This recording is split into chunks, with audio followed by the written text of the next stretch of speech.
The Benedetti family is now 5 generations in Sonoma County. And growing up in our family was fun. You know, we lived in the country west of Petaluma. My mom was a nurturing, loving mom. My dad worked very hard, but he always managed to throw the football or play tag. At this point in my life, raising kids myself, realizing how fortunate I was to have that kind of stability. I inherited what was taught and expected, and therefore became learned behavior from my mom and dad, my grandparents before them. Mary Beth, my wife, and I instill that in our children.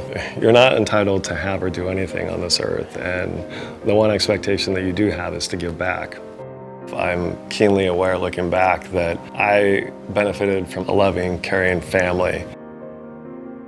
Kids that are growing up now that don't have that family structure, I have so much empathy for them because it is a tough road.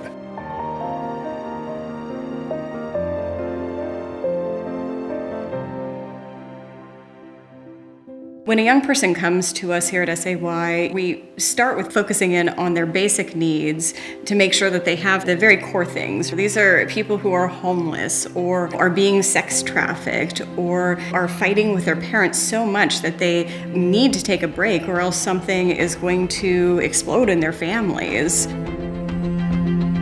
Our SAY Street Outreach team goes out to kids on the street. They're there to make sure that they know about all the SAY services that we do.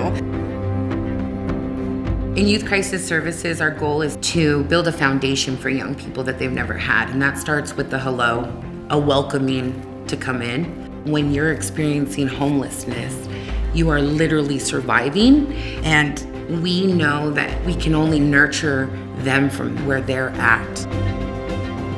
Well, at SAY, a young person can start with us in any number of different ways. They can come and they can start with us because they want to get a job, and they can go to our career hub. We'll assess their mental state and their social skills and work with them to get the assistance that they need. We offer counseling and one-on-one group settings to help work through their challenges. We start by centering them, grounding them, and providing consistency and stability that they've often never had before. In my work here at SAY, I've seen clients develop self-respect and realize that their tough time was just a moment in time. The reality for most of SAY clients is that they just need an opportunity. They're resilient, they're ambitious, but they need to have chances to be successful and loving support to get there. They do the work, we are just there to help guide them. And I'm just thankful that I live in a community that supports us. It's heartening as a parent to go to bed at night knowing that there's a plethora of services at SAY. A lot of kids here in Sonoma County rely on those services.